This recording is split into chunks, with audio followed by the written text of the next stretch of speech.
a plane cut. You don't want to die of cold. Toll free.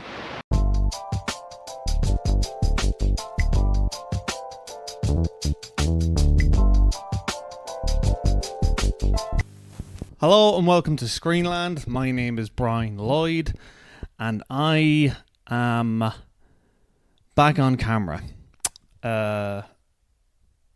Still wondering whether or not I should keep filming this or not, or should I just strictly stick to audio. I mean, I will fully admit, it is a pain in the arse trying to film this, but we're just going to keep powering through anyway. So, hi, how are you? How are things? Let's get into it. So, the first one is A Big, Bold, Beautiful Journey, starring Colin, Farrell and Margot Robbie. Shameless plug. I interviewed both of them in London last week. That's why I was so frantic, because I had just come back from London interviewing them. This is going out today, Wednesday. The interview will be on Ireland AM on Friday. You can check that out live. I don't know when it's going out Friday morning. I presume it'll be like 9:30ish. I don't know, whatever. It'll be on the Virgin Media Player. You can watch it there. And I presume there will be clips of it. They have been doing a very, very big press tour for this. And watching the film, I can see why they were doing a big press tour for it. It is because it is not very good, I am sad to say. So, this is directed by a guy called Kogonada, who previously did a film called After Yang, also with Colin Farrell. And, he got his start, believe it or not, doing like video essays on YouTube. And, you're watching this and you can tell right away that the director-writer, Kogonada, loves movies. It looks gorgeous. Like, it is so pretty to look at. And you can really feel a sense of, he's got a proper budget and he's got, like, white-hot stars. Like, he's got two of the most famous people on the planet. And then he's got Phoebe Waller-Bridge and he's got Kevin Kline in there as well. And he is telling the story that he wants to tell, and there is very little restriction on it, I would say, other than his own sensibilities. And I was watching it and I could see why Margot Robbie wanted to do this. I could see exactly why Colin Farrell wanted to do this, okay? The problem, however, is that this is a film that is so sincere, that so much, wears its heart on its sleeve and, is, big and bold like the title suggests. But the reality of it is that it just comes across as like so insincere and so, I don't know, it's trying so hard to be this beautiful, heartfelt, it's about love and memory and, finding contentment and, the idea that happiness is not a thing to look for because happiness is a fleeting thing. And, that's quite Buddhist, as my mate Chelsea Pickens pointed out to me when I was talking to her about it. She said that's actually quite Buddhist, and she was right. And, that sort of core theme of the film, the idea of like happiness and contentment, and which is more kind of, sustainable and all the rest of it. Like, I mean, Mad Men did that.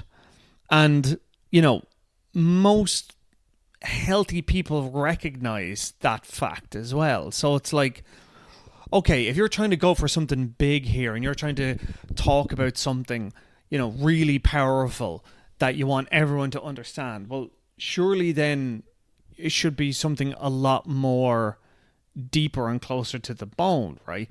Like, you would compare this film to Eternal Sunshine of the Spotless Mind. And at least what I always took away from Eternal Sunshine of the Spotless Mind was this idea of like, breakups are absolutely horrifying to go through. And, the pain of that is worth it because, to feel pain is to feel alive. Pain means that the love that you had with that person was real, and that it was real for you and it was real for them. And, we shouldn't shy away from that. Like, pain is something to be experienced in the same way as joy is something to be experienced, And that's a really, really powerful idea. That's something really, gives context and gives, such depth to the film. And I've never seen that done before, and I haven't seen it since. And it's not that A Big, Bold, Beautiful Journey is trying to kind of talk about the same topic. It's using the concept of, memory and two people experiencing memories together and going through that and processing it, But what it kind of ends up seeing this kind of being is like, maybe go easy on yourself. Maybe it's okay. Maybe, you're not a bad person. And it's like, all right, what else? What else you got there? Nothing? That's it? Maybe be content with your lot in life. Learn to be okay with where you are in life. And it's like, okay, yeah, sure, but what else? Like, and if you're going to say, oh, well, look, maybe you're expecting too much from this film, and maybe you're expecting too much from a film, full stop. It's not a therapy session. It kind of is, though. It can be. Like, I mean, what was the thing that Roger Ebert said that, cinema is an engine for empathy. It will put you into another person's life, and you will, for those 2 hours, you are seeing life through their eyes and experiencing their emotions and experiencing their highs and lows. So, and that's kind of, that's therapy. You're being taken out of yourself and you're being shown a different existence. And like, this just didn't feel that way at all, And like, another part of it as well that really bugged me about it was the fact that like, it was so artificial. And now, in fairness to Kogonada and the film itself, like, they are upfront about it. They very much are like, yep, this is artifice. Sometimes, like, there's a line in it as well. God, some of the lines in this are so fucking corny. Where it's like, and I'm paraphrasing it, but it's like, yes, we're telling a lie, but that will get you to the truth. Or something to that effect. And it's just like, Jesus, it's very film schooly, very, drama, theatre kid, reaching for profundity, and it ends up being just very, pretentious. Not even pretentious, just bad and clunky, that kind of way. Like, the great thing about Eternal Sunshine of the Spotless Mind, I felt, was that it had a real naturalism to it. Like, yeah, it was this weird and wacky concept and all the rest of it, but like, it felt real. It felt very lived in, that sort of way. There was nothing about it that was, artificial or insincere. It felt very real watching it. This, however, at least to me, didn't have that at all. And then it just, it's like that thing. It's like a funny, like, we're talking about Robert Redford passing away, and there was a great story that Dustin Hoffman and him were. Dustin Hoffman was going to audition for The Graduate, and Robert Redford felt like he should have gone for it as well. And Dustin Hoffman said to me, he says, "Oh no, there's no way you could play this character at all." Like, and again, I'm paraphrasing, and he's like, when was the last time you struck out with a girl? And Robert Redford turned to him and said, "What's that?" And he was being deadly serious. And it's like this when you're watching this. It's like, it's hard to believe a person who looks like Colin Farrell or a person who looks like Margot Robbie has trouble being single, or is uncomfortable with being single, or, has, I don't know, relationship problems that they aren't acutely aware of. That kind of way? Like, it's just, they don't look like that and have those problems. People who look like them don't have those problems. They just don't. They have different problems. I'm not saying they are problem free. They have problems. They're just not those ones that people have in this film. And again, that's just goes back to the whole point of this film just feels really, really insincere. So, yeah. Unfortunate, but there we are. Okay, next film, and could not be more different from it, is Steve. This is on Netflix, I think in October, but it's in like select cinemas here in Ireland and the UK from Friday. Cillian Murphy re-teaming with Tim Mylance, I want to say his name is. He was the guy who directed Small Things Like These. This is adapted from the book Shite. Cillian Murphy plays a head teacher in this sort of last chance reform school in England where, teenagers who have been thrown out of every other school and have been expelled or suspended from all other schools are sent here, and this is kind of like their last chance. If they don't get on here, they're going into the juvenile detention system, And it's set over the course of a day, and it's all about him basically going from class to class, trying to deal with each individual student, trying to kind of, meet them where they are, understand where they're at, coach them along in their own kind of junk, their kind of, their terrible, trauma that they all have, all while he himself is trying to keep on top of his own problems. And then on top of that, then you have the compounding of like the school itself is, facing closure. And, you find out in the course of the film that, funding for the school has just been cut and cut and cut. And they're really on their last legs. But what shines through is the fact that the staff there, Tracy Ullman is in this, I forget her name now, but she's a rapper and she's one of the teachers in it. I've forgotten her name now, but you can look it up. But, they are trying their damnedest to keep it going. They are trying their best to, make this school the best it can be and give these students the best help that they can, because everyone else has given up on them, No one else has tried to help them, or at least no one else has been able to reach them.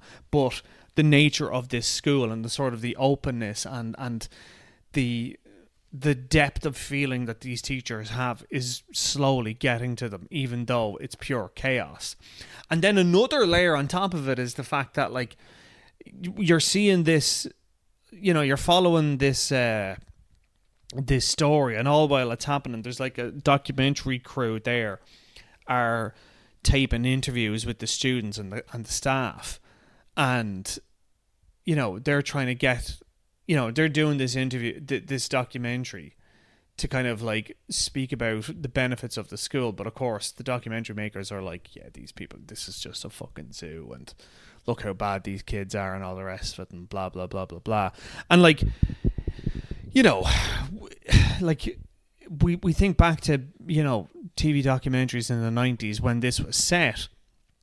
And, it's not that people didn't care. It's just that, there was such more, it was more oblique, I guess. They were more willing to be like, yeah, this is these schools are, failing because the concept is failing and all the rest of it. And it's just, it is a very real, very authentic, very much shot like literally inches away from the subject matter, and it can get very uncomfortable at times, both the fact that it is being observed so closely and then the people themselves being observed, and it's like you can feel them trying to push the camera away every time, and like, I mean, Cillian Murphy, I mean, like, my God, I mean, talk about an actor that just you never see him phone it in, that kind of way. Like, he does not know how to chill out, I don't think. Like, I mean, I know he does. He's a big fan of cheese. He likes to sit at home and eat cheese. And it's like, I totally respect that. But I'm saying, like, as in, whenever you see him on screen, he's never not given 110%. Okay, maybe when he was doing Tron Legacy and he only turned up for like 5-10 minutes. Or even like, Dark Knight Rises, for example, he basically just had a sort of extended cameo. But he's one of these actors when it's him, when the film is on him, and it's all about what he's at. He's so committed, he's so locked in that there's nothing else there. Like, it's why I think he is, honestly, maybe one of the best, if not the best Irish actor working today, and maybe one of the best actors working today, full stop, end of sentence. He has that level of intensity. And he does it in a way that, it's not that you see him struggling, but you can tell like he is putting everything into it. And when you look at something like, I don't know, you look at any other actor, Timothy Olyphant, he was on Conan a while ago, must have been a couple of years ago, and he was talking about, he was giving out about method actors and saying that it's all bullshit, and it's like, they make it seem like it's this hard work. You turn up, you're given clothes to wear, you're told what to say, you're told where to look and how to say it. How can that be difficult? And it's like, yeah, if you're doing surface level stuff, Timothy, then it's easy enough. But if you're actually trying to do real work and you're trying to tell a story emotionally and honestly, and with a bit of integrity, then yeah, you kind of have to sweat a little bit to make that happen. And I am not for a single solitary second saying that, you have to suffer for art, but like you should put effort in, that kind of, or at least I think anyway. If you're going to make something that's going to stand the test of time, it requires work, it requires effort, and you have to be able to, you can see that on screen, that kind of way. And it's so evident when it's not, because there's so much slop out there. When you see something made with human hands and is made with, a kind of integrity, I guess, for lack of a better word. It's so clear, and Steve is an example of that. It is a film that is made with such clarity and courage and integrity. The ending kind of pissed me off though, and I don't want to kind of get into it too much. I can see why some people had a problem with it. But nevertheless, this is absolutely worth seeing. It is a great social drama. Cillian Murphy continues to knock it out of the park. I would like to see him go back and do another big kind of budget film again. As much as he's good at these sort of like, indie kitchen sink drama kind of things, I would love to see him go back and do a big budget thing and give that same level of intensity to that as he does to these things. I would imagine he's got to be in the Odyssey. As much as he was saying he's not in the Odyssey, I fully believe he is in the Odyssey. I don't buy his bullshit for a second. Sorry to say that. Final film I want to talk about very, very quickly. This is Girls and Boys. It is a Irish independent film. It won Best Irish Independent Film at the Galway Film Fleadh. This is great. This is a lovely romantic drama about two Trinity students. One's a filmmaker, one's a kind of a rugby jock. And it's about sort of, it starts off and it's kind of like before sunset, and the girl is played by Leah Connor is her name. She's trans, and that kind of, it starts off a little bit kind of about that somewhat, and then it moves into just a sort of, journey through the night in Dublin on Halloween night as they're trying to find fireworks, and then it takes a very sharp turn into something else. And it's all about sort of like, at least what I read from it was who is included, who is excluded in contemporary Irish life, and who gets to decide what that is. And not on a kind of a macro level, I'm just talking on a micro level, like, because the jock character, who's played by a guy with a double barrel name, and I swear I am blanking on names this week, fuck of it, Clooney Smith, I think it is, or something like that. I'm very sorry. But anyways, he talks about being a rugby player and, you know, not really kind of fitting in with his mates, and it's all very sort of hetero and masculine and all the rest of it. And Leah Connor's character says to him, he says, well, Jesus, you're a rugby player, jock. If you don't fit in, who does? And then it becomes a thing of like, what actually is fitting in anymore? You know, that kind of way. Like, we live in a world now where, you know, it's not necessarily that openness and inclusion isn't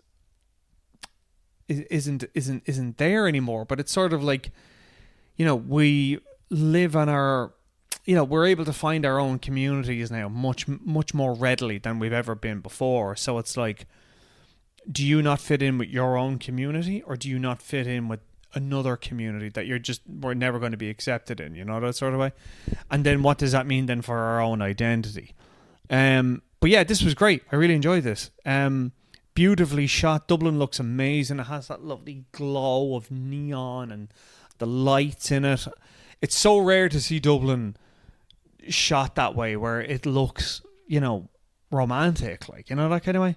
Because, you know, I do, like, maybe it's just me, you know, but like, I mean, I do find Dublin to be a very romantic city. Like, I mean, yeah, I find I've been living here for the last 10 years, and yeah, it can be rough and it can be a bit dingy and it can be, you know, a bit of a kip sometimes, but like at the same time, it can be very romantic. Like, and I always think it's always seemed to me that Irish films tend to shoot Dublin very unsympathetically. Or if it is shot in a certain way, it's shot in a way to kind of let the hard edges stand out and make it a bit more kind of grungy looking, which it is. You know, like Dublin Old School, for example. Great film. Love it. Love it. Love Emma Corwin. Should get him on here, actually. You know, he shot Dublin from that perspective, and it made sense for that. But, you know, in this, in Girls and Boys, it's shot in such a very romantic way that I haven't seen in a while anyway. And yeah, and it was great, and it was very well done. And like, I think this, for a lot of the actors in this, I think this was either their first on-screen credits, and they were great. And I'd love to see them in more stuff, and hopefully they'll get more work off the back of this. But yeah, this was great. It's getting a general release, so you should be able to see this in your local cinema. Go out and see it, by the way, in your local cinema. Don't hang around waiting for this to come on streaming. Go see it in the cinema. You know, people like to bitch and moan, oh, there's nothing anymore in cinemas and blah, blah. Here you go. Here is an Irish independent film, you know, about the LGBT community, in a very accessible way. So here you go. Stop complaining. Go out and look at it. You know, they don't support these things, they don't get made. So that's, you know, that's all there is to say about that. Okay. Right. Our guest this week is Jason Brennan, who is the host of the Shite Talk History podcast. His choice was Nirvana The Band Show, which was on Viceland, I want to say. But, you know, it's kind of a little bit of an obscure cult comedy. It's very funny, though. There are episodes of it available on YouTube. And the guy one of the guys who started this went off and did Blackberry, which was another cracker of a film. Not enough people saw that. But yeah, so this is Jason Brennan, one half of Shite Talk History podcast, talking about Nirvana The Band Show. There you go. Jason Brennan, host of Shite Talk History podcast. Yes. MC of Underground Comedy at the International. You've been checking my bio on Instagram? I have been checking your bio on Instagram. And for the people who love the parasocial relationships, a former veteran of the entertainment.ie trenches. You are now the second ex-entertainment.ie. Oh yeah, because Mike obviously was there as well. R.I.P. R.I.P. Yeah. And remember Mairead? You know where she's working now? No. RIP.ie. But that's gone. RIP.ie. Did they get it back? No, it was bought by Irish Times. Ah, okay. She's working in the Irish Times building. Jeez. Yeah, crazy. Damn. Yeah. Yeah, that was my first ever job. Get the fuck. Yeah. You worked at RIP.ie? No, I'm in entertainment. Oh, yes, sorry, yes. Yeah. I was like, you worked at RIP.ie as well? No, yeah. So, your pick was Nirvana The Band Show. Now, full disclosure, I was not familiar with Nirvana the band, the show, but looked it up. And as soon as I seen the first you recommended 3 episodes, which was the museum heist, the band list, and then the band list 2. Yeah. Brilliant. And as soon as I seen it, I was like, oh, it's the Wii Song guys. Oh, yes, yeah. Yeah, that one. Yeah. That's the one. That was like, oh, it's those dudes. Oh, yeah, I know that song. You know, Super Mario RPG. Odd choice for you, if you don't mind my saying. Go on. Because I would have thought, okay, first of all, you know, you're hosting a comedy history podcast that's very much based in, you know, sort of lampooning what has you know, factual events, right? You're doing stand-up comedy as well. This seems more like improv sketch comedy. Fair, yeah. It's also, I just love how Matt, like the director, and he plays, or sorry, is it Jay? I'm so bad with the names. I know, me too, yeah. But because I watched all of this before I saw, he did The Dirties and Operation Avalanche, yes, which I loved. But Blackberry, yes, which was great. Great fun. And I was like, it's cool to see a style of directing and how to shoot things, but just once you get a budget. Yeah. And to keep true to the sensibilities. Yeah. Yeah. To see what it's like now with a bigger cast and with some money and production value. Yes. But it's shot in the exact same way. And for some reason, because I usually hate I like The Office and I like that style. But that kind of mockumentary kind of thing. Yeah. It's like that done, but fun. Yes. And it's where for some reason, because I've learned as well over the years to stop talking shit about things and just be like, focusing on the positives. And the things you do like. No, but you know what? I'm gonna argue with you there for a minute, right? People do need to be told things are shit. Hold it deep in your heart. Hold it, like, listen. Spite is what gets me out of bed in the morning, right? Like, shitting on people's creative endeavors is what gets me out of bed in the morning. Like, some people shouldn't be making things. 100%. Like, maybe this shouldn't be made. I don't know. But, like, some people shouldn't be making things. Like, they are bad at it. And they need to be told they're bad at it. That's fair as well. Like, that is, okay. You know, fair, like, we are in an age of, like, fucking slop content. There's too much of it. Yeah. On that note, what I loved about this was, first of all, you could tell that they loved what they were doing. You could tell they were having fun. Yeah. How much of it... Okay, so for anyone who doesn't know, the premise of Nirvana the Band, the show, is... It's 2 friends who are trying to... every week they come up with a harebrained scheme to get to play a tiny venue in Toronto. The Rivoli. Yeah, it's maybe like 100, 150 seat or something like that. The kind of place like upstairs Whelan's where if you just asked, they would they'll let you in. Yeah. Just pay the rental fee and they'll allow it to happen.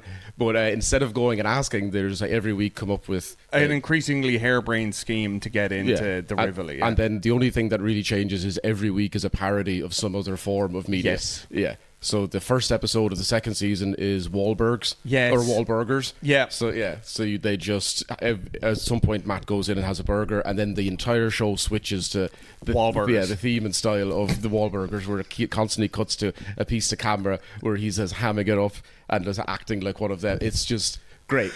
Like the 3 you recommended for this now, you recommended 3 episodes, and they were like, I want to say these were the last 3 episodes of the second season. This is the last 3 episodes that they ever got to release then as well. Yeah. Which was, and they were called the Band List, which is BAND. Yeah, then list, BANNED. and then Band List 2. Yeah.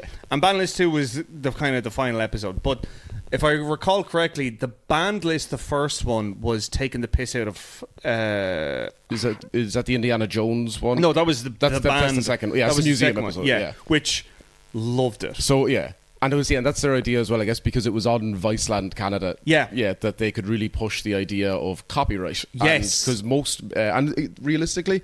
You can get away with if it's parody. Yes. You're allowed to do that, but no one wants to touch it. No major studio wants to because they feel like they're going to be sued. Unless they already own the rights to something. Yes. They don't want to do that because they might be sued. They just don't want to bring it to court. It's okay, Eddie. Yeah, and like that's interesting as well. Like I was actually thinking that as I was watching, because full disclosure, I watched it on YouTube. Eddie, stop. Yeah, same, because you can't really find it anywhere. Correct, and it's probably because Eddie... I'm going to let him just wear himself out there. All right. Okay, there we go. Yeah. Eddie, you have to stop now. He's got opinions, and he's going to say them. He's got opinions, and he's going to get them out there, and he's going to say whatever he wants to say, and he doesn't care who knows it. He sounds like the description of a Laughter Lounge comic. He's just, he's just like, trans people, what's going on there? Like, that's what he's about.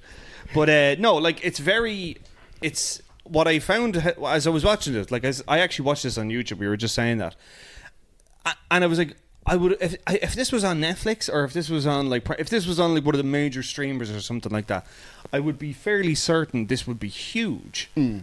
But because they couldn't get it onto a streaming platform because of the copyright issues, it almost kind of gives it. I think that actually feeds into a sort of outlaw mentality that it has. Yeah, and it's like the idea of a cult status thing. Yes, where it's, and like I was watching, I was like, do these people like Ned, for example? Most people, so they said themselves when they were filming it that some of the producers will add stuff in that they don't know about. Yeah, and then also that there will be, much like Nathan Fielder or it's a how-to with John Wilson, that there's kind of, you're never really sure, that blurs the lines of reality and truth, and it's or reality and what is scripted, and you can kind of.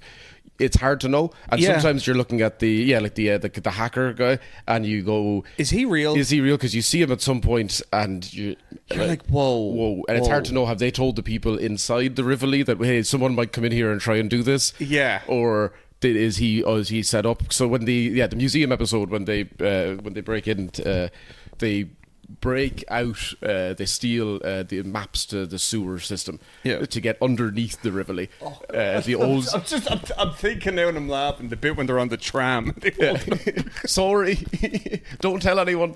But so they said that they had to sneak in. They had a production crew of everyone was bringing in tiny shards of glass, painted glass, and then a group of people over the space of an entire day went and built that without the museum's knowledge. Amazing. And then they were just inside for the entire day. And they had a cameraman in there, and when they got the call, they were like, "Now we've got like 2 or 3 minutes. Let's go and get this done." Run. And then they went over, and that the French guy who's there, because they're looking at the map, and they're like, "How do we get it out?" And a random person is there, going, "What are you doing?" And he's like, "What are you doing?" It's like, "Oh, we need the maps." Like, just use your phone. And so as soon as they knew they were going to smash it anyway, but as soon as he said, "Use your phone," he's like, let me use my phone. And just breaks the glass. Like, it's again, that's the thing. I was watching that. I was like, you couldn't write that. You could not write that. Yeah. You had to, that couldn't have happened any other way. Because it feels real. Exactly. Yeah. But then at the same time, I was like, okay, did they just they clearly didn't rob the map. They must have just built that. Yeah, so they built that, and then I assume they added in the sound effects of the all going off afterwards. But as they ran out, that's when the security thought that this was real. This was actually happening. Yeah, so I think that they just won that cut point as they leave the museum. Yeah. So they sprint out, but another random undercover cop is just in the museum off duty or something like that. So he starts running and chasing them. The security guard tries to grab them by the collar, and they stay there right there, and they just sprint out, and the security run after them. Then it cuts to outside, and then they're running. Yeah. It's like we're losing him. It's like he's right behind us. So I think that's one of my favorite lines. Like, I think we've lost him. It's like, what are you talking about? They're right there. But I think that's where they would have just it's okay, buddy. Eddie. But I guess they would have cut from there and then just instantly explained, hey, sorry, this is all a big joke. We can explain everything. Yeah, I'm sure. Yeah. See, this is it. I can see how it could be done.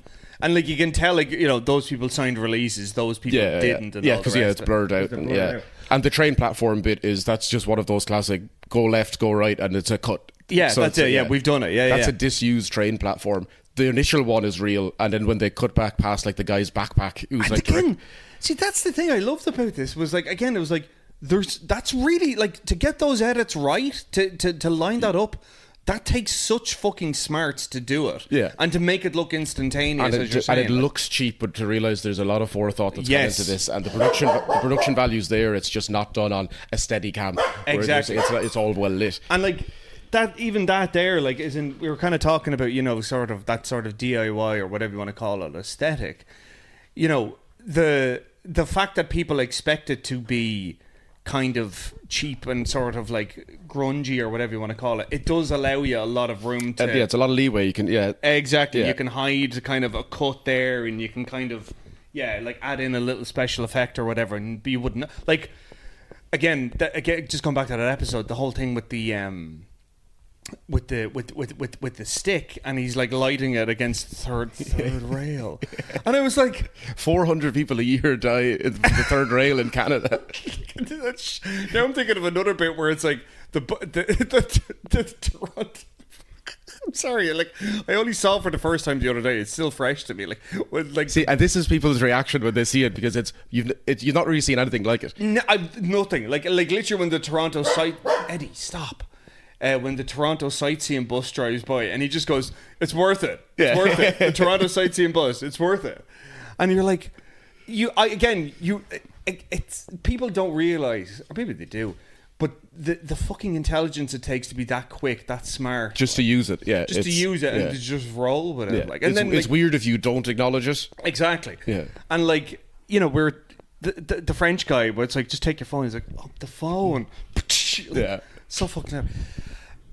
I do think though that it's an art form. Like, I mean, I want to say this is about 10 years old, isn't it? Oh yeah, close to, yeah. Yeah, about 10 years old. Because the web series is nearly 20 years. They had it was 8 years or so. Yeah, between, 8 years of the web series, and then it went into Viceland, and which is great to see that you can pull back. Hey, if a web series didn't take off, or it was a niche little thing, 8 years later, nearly soon to be defunct platform will take this on and bring it on.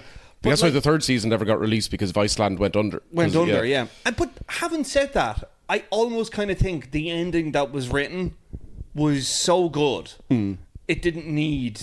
Yeah, and there's also something about the music of the "Been thinking a lot today." Like, I mean... Yeah, for some reason I feel nostalgic about it. It's just, that's what I'm saying. Yeah, it's a good... Like, I think... we're in this kind of phase now of like everything has to be kind of content and blah blah blah blah blah. Like 2 seasons of a great show, like that's enough. It's the Stone Roses of TV shows. Correct. Yeah. Like that's... Don't put out so much where it gets bad. Exactly. Yeah. Like, Jesus, like The Simpsons is 35 years of it. And everyone will tell you it's the first 10 seasons, and not even that. 10 seasons. It's the second season to about the 9 seasons. And because I'll say, like, from 9 to 13 still has great episodes, but it's not seasons. It's not seasons. Yeah. It's like an individual episode in that kind of thing. And because I'm watching King of the Hill now. Yeah. Oh yeah, well, what do you think? Not the new one. I'm catching up on all the old stuff. Yeah. As I realised that also it's just lost media in my own brain, because it would have been on Irish TV when I was younger. All the time. And the amount of episodes, I just finished season 4, and I've seen a lot of this already. Yeah. And I was going, I think I might have seen like 5 episodes. It's like, no, we're like 100 episodes in. My missus is from Texas, so we're catching up on all that. I lived there for about 5 years. How does she find, like, is it an honest I feel like it's an honest portrayal. Well, she's from kind of, they're, I suppose, based of just outside of Dallas or so, and she'd be about like 9 hours south of that. Texas is big. Yeah. But yeah, it's pretty real that the only difference is that there'd probably be a lot more like Mexican people down where she's from. Yes. But it's the exact same culture of like, just slow, like slow easy pace living, of life. Yeah, just beers and propane accessories. Yeah. Like, because I wouldn't have seen, because I lived in Austin for most of my time there, so I didn't. It's a different vibe. Oh yeah, no. But anytime I got outside of there, I always think we were filming one documentary for a German Texan. It was like a language death documentary. Yeah. And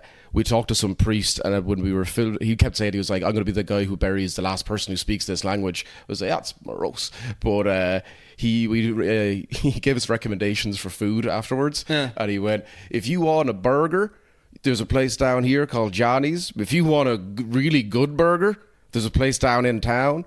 And if you want the best burger of your life..." So his 3 recommendations were just different, like good, varying degrees of hamburger. Yeah. I kind of love it though. Like, what's that thing? Whataburger? Is that the one? Yeah. It's pretty good. Yeah, A1 thick and hearty. Yeah. I get it. Yeah. Like, because I did 2 visas there. I could have went to somewhere else. So I was like, I actually kind of like the pace of this. Yeah. Because Austin has that. It's not the pace of Chicago, New York, or LA. You can get around. It's hot. The bus system's bad, but Uber's cheap. And then also as well is like there's a big, like it.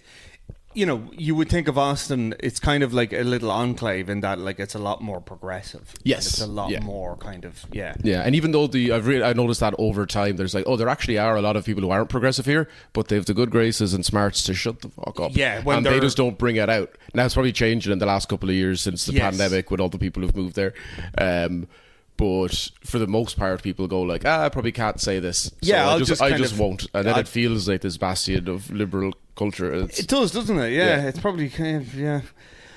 Like, I've heard, like, just to go back to Nirvana the Band, the show, like, I mean, it's been described as Canadian Anna. Like Americana, Canadian. Okay, Anna. yeah. I don't know if it's that specific. Like, but it definitely does have the vibe of. I mean, yeah. Like, is John Wilson Canadian or is he just? I want to say, yeah. And then they had Nathan Fielder, and they definitely Nathan Fielder is Canadian, and they definitely have a style of comedy there that is unique. Yeah, that they wouldn't. Maybe it's because they create stuff knowing that this isn't going to make it to the major platforms until you get bigger. You have to go down to America first. So anything created within Canada is going to be weird. Yeah, and you or can not even weird, just sort of specific. Yeah, and it's kind of like how you can see the culture of comedy on TV in Ireland. Yeah, it's very specific because this is what gets passed and this is what's allowed. Yeah. So therefore, when you take off, when you give it parameters and say you can't do everything you want, which I feel like Hardy Books did that pretty well. Yeah, where they managed to get away with a lot of stuff. Yeah, and it's different than the tile and the stone and tile,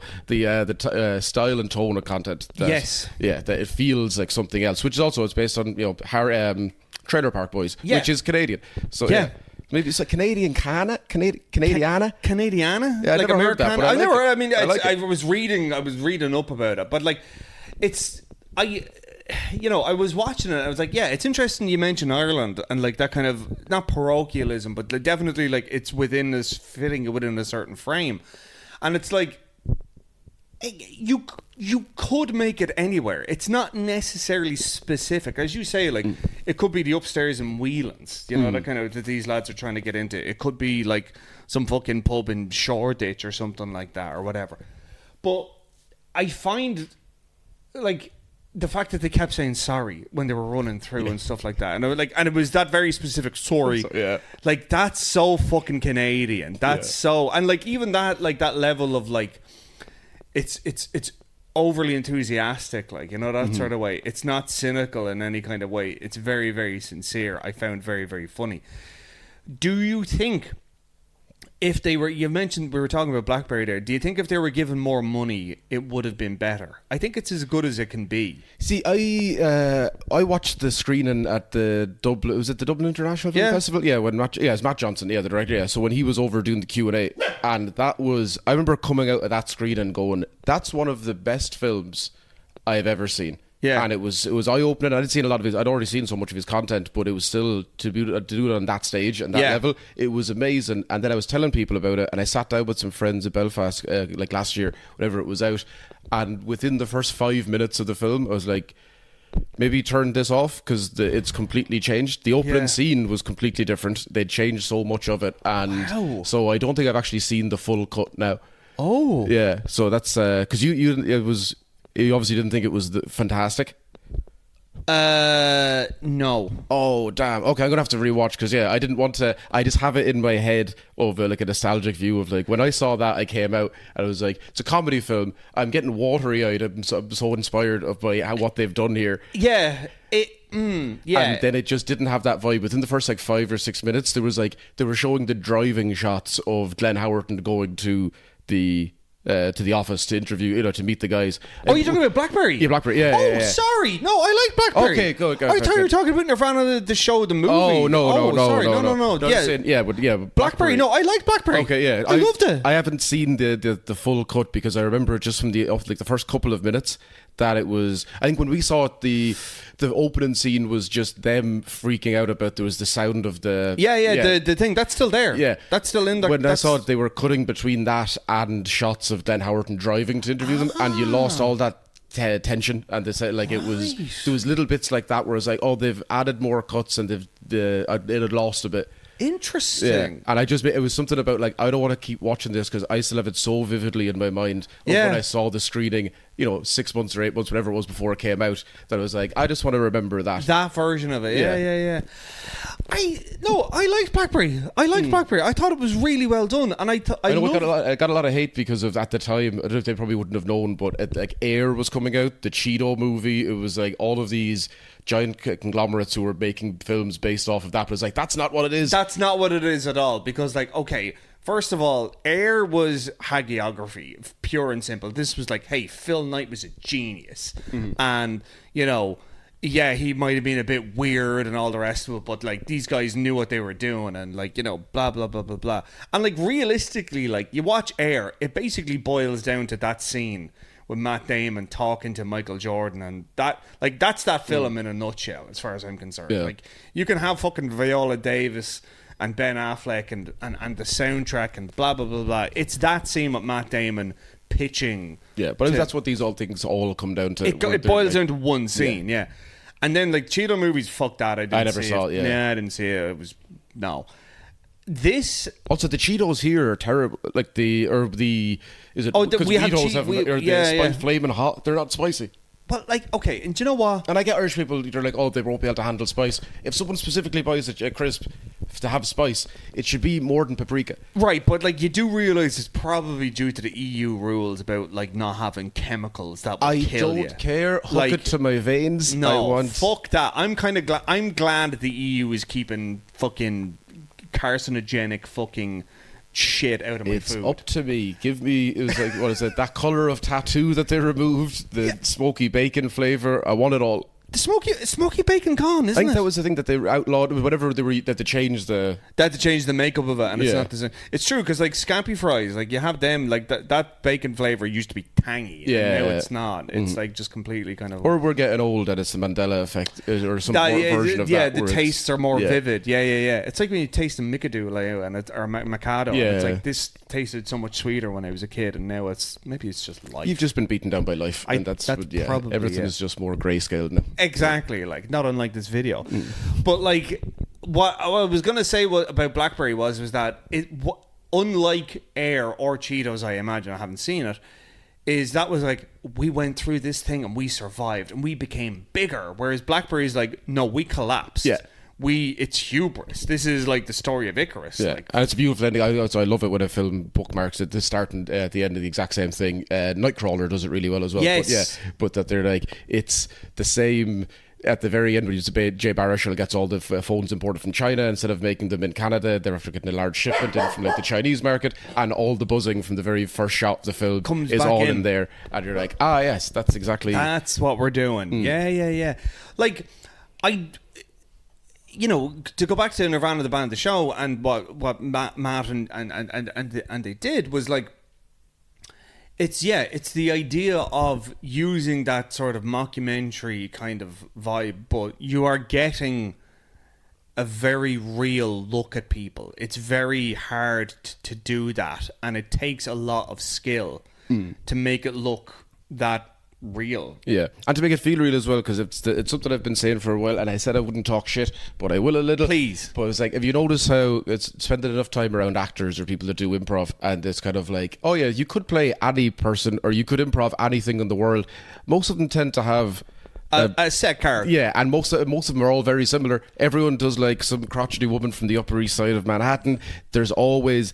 They just do the same things and call that. It's like, so the actual idea of catching something real means you got to just get real people. Yes. Because if you're getting someone on to, go pretend to be someone normal and real, they won't. It'll be a version of, which is impossible, because that's what life is. You see something and you're like, oh, that's what real is. I'll portray that. So it all becomes, it's not natural.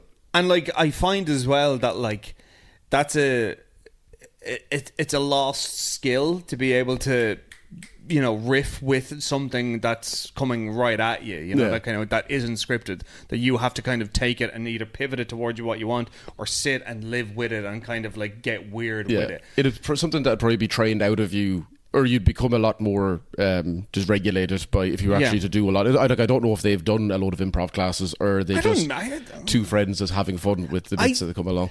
That's it. It feels more like just two mates just kind of riffing, like just kind of going with it. Like, because again, like I go back to it, but the bus thing, like it's a perfect microcosm of it. Like, it's 2 seconds and it's fucking hilarious. Yeah, and it's like, right, okay, moving on. It's just these tiny little moments. That permeate all the way throughout it. It's permeate. There's a fancy word.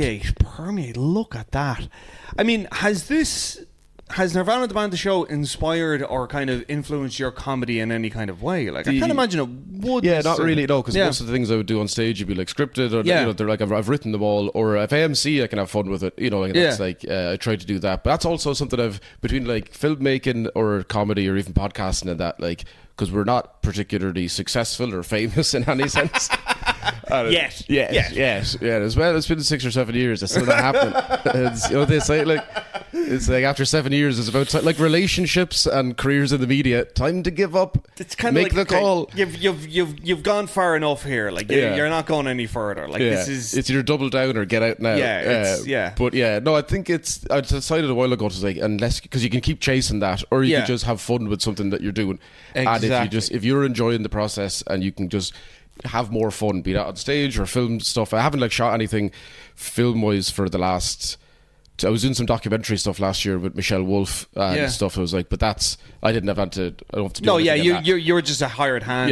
So I don't have to like, I'm not making a shot list or anything. I'm not, so it's just go have fun with it and just make sure you're doing your job and enjoying it. And outside of that, just keep going like down that road. But so in that sense, they haven't really. I would like to do because thinking about doing a pilot for the podcast. And in that sense, I'd be like, I would want it to be more like that. And I suppose that's why I was saying earlier on about not talking shit about stuff, because I remember hearing John Mulaney mention it before, and it's something that's the opposite I hear a lot of when people review things on podcasts or whatever, that Mulaney had said that they went to make that show Mulaney and it wasn't great. No. And he's like, the problem was that we had a load of writers who went in saying, we don't want it to be like this, and this, without having an idea of what you do want it to be like. What you do want it to be, yeah. And it's kind of like, I see a lot of people complaining about, I didn't like all of these parts of films or TV shows. I'd be like, you've not tried to make it. It's very difficult to do any of these things. There's people often give out about RT and they're like the quality of the content of their comedy. People always say that there's a lot of like fingers in the pies. People come in and ruin a lot of it. I don't know how true it probably is. Very true, I would say, like, but also then you don't have to necessarily go with them and do that. You could try and do it on your own outside of that, but when people do it on their own outside of it, it's a phone that they put in front of them and they do that and they go, you didn't get some money together and get a production company to make something the way you wanted to do it. You could have backed yourself and done that, which is, this show is like the proof of concept of like, if you just go do whatever you want, it'll be in your style, and it can be fun, and you get to I mean, that's the thing, isn't it? It's like fast, cheap, and complex. Pick two, you know, that kind of way. Like, it's like I again, we were kind of talking about this before the camera was turned on, but like the idea of like people are a lot more forgiving of a kind of a wonky aesthetic. Like people, if it's good, they don't mind it being out of focus. They don't mind it kind of, being a bit janky in places or whatever. And I think Nirvana The Band Show is a great example of that. That like, it's very kind of, it's quite, not slapshot is the wrong word, but like, it's very rough and ready. Yeah, it looks like it's shot on like a DV camera. Like it's it's a camcorder. Look, it's this is tapes from someone's family home. Exactly, but it's done well. It's executed well. That you see past it, and almost that kind of jankiness becomes it's not a bug, it's a feature, like, that sort of way. And so when you were asking earlier on about if they got more money, do you mean for the film that's coming just out? Just everything, just all of it. Like, that'll be interesting, because even say like reference it like Hardy Books, the film had a completely different aesthetic, because you're like, this is they've got money. You've got money, and every shot is you've shot listed all of this, and that there's cuts and everything looks really good, but it doesn't have the feeling. You've taken the juice out of it. Yeah, and it's the same for Trailer Park Boys, that the further you get into it, the more it looks, even though it's the same style, and it looks different and better. Same as like when the animation changes for The Simpsons at some point, you go, well, the one that was successful and great, why have you moved away from that? I know things, you can make it easier or better now, whatever. You can streamline it. But it feels different now, and I don't like change, because I'm a human in my 30s. Like, the one sort of long-running comedic thing I think that's tried to kind of fight against that successfully, I would argue, maybe not, is It's Always Sunny. Yeah. Like, they purposely made Mac get fat because they were like, we're so sick of and also the cameras changed gradually throughout. Yeah, but I think that was literally like Eddie.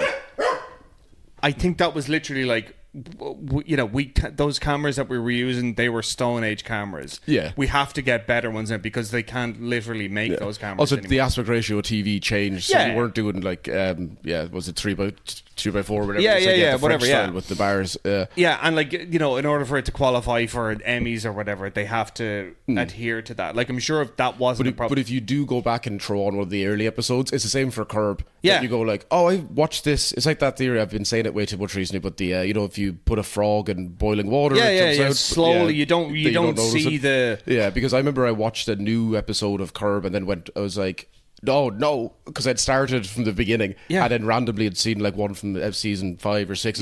Oh no, I hate this. It's not. It's too clean. Yeah, I need to cook slowly with this thing. I can't jump up all the way through it. All the way through. Yeah. It's but again, with Curb, it's still the same. Like, again, there's a thing. You're talking about consistency. That is a show that is consistent in my mind.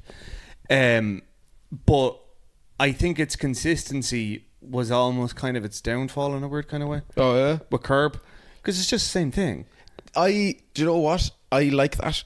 And there's something about it's like a comfort blanket. Yeah, that you can just go in, he's going to be... Yeah, and you can see from the very beginning that it's like, okay, there's the problem. Yeah. This is going to now develop over the next 20 minutes. 20 minutes, and it will then reach a conclusion, and the conclusion will be possibly unsatisfying. He won't, he doesn't win. Yeah. But that's why I understand when people that's the criticism I always hear people say, like, it's just the same thing again and again. Wouldn't it be better if he scripted it more? And it was like, I like the idea of a rich guy just being, I'm only hiring my friends. Yeah. Again, it's like Adam Sandler with him, like, where he's like, I'm only going to work with people I want to work with. Yeah. You've already made it. You don't need any more money. I don't need to prove anything here. Like, I'm just making this for shits and giggles. Yeah. I kind of appreciate that. And again, it's a tax write-off. I want to go on holiday. Let me bring my friends. Why not? Like, and I then on the other scale of that sort of ethos is Nirvana the Band, the show, where it was like, it's two guys, like, we're going to keep this simple. We're just going to have fun with this, and we'll just keep going with it.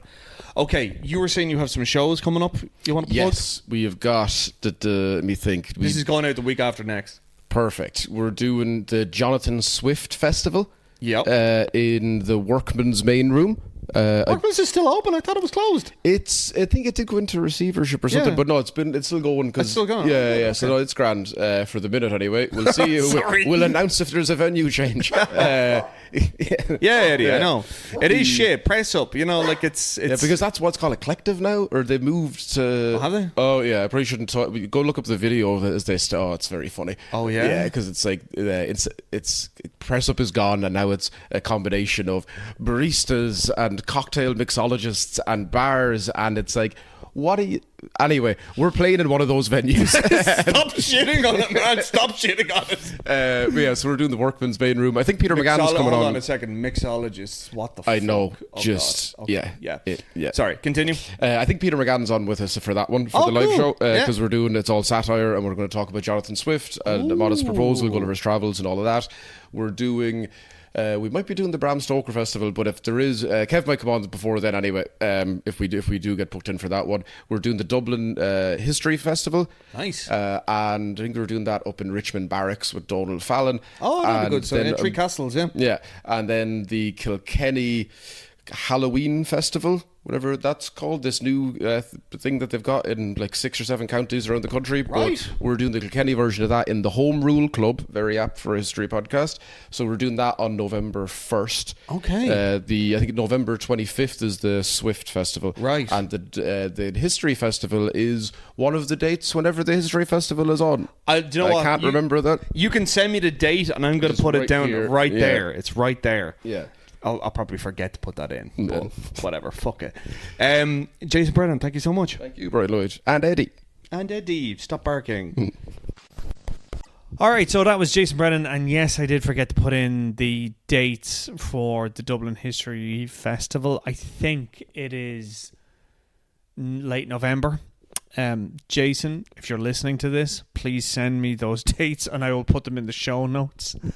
Or you can just follow him on Instagram and I'm sure he'll put up the dates as well. So that's our lot for this week. Hope you enjoyed it. Hope you're enjoying the show. Please do get in contact. Please do feel free to message or comment on YouTube or Spotify. Can you comment on Apple Podcasts? I don't know. We're 31. We are 31 on TV and film and Apple Podcasts, so that's pretty cool. A little shout out as well to former Screenland guest Eva Barry. Get Around to It, her podcast. She's restarted it with Lauren Murphy, xentertainment.ie. Shout out to Lauren as well. Go listen to that show. If you're listening to Screenland, you should be listening to Get Around to It as well. Definitely worth listening to, and listen to Shite Talk History as well. Basically, just spend your waking hours consuming all podcasts at all times. Do not have a single thought to yourself. Consume everything. There is no point in having any thoughts to yourself. They're all bad. Just, keep taking it in. Just keep taking it in. Just keep going. Just keep taking it. Just all in. Just going all in. Just keep going. Okay. I'm clearly just stimming out now because I'm trying to, I think the interview was a bit short. It was like half an hour. So I'm just trying to lengthen this out. This is all bullshit. I'll probably cut this. No, I won't. Of course I won't. Okay. Have a good rest of your week, and I will see you for the next episode. Bye-bye. And if you're wondering where Eddie is, he's upstairs in the bedroom, asleep on the bed with my wife, where I will be going right after this. Talk to you.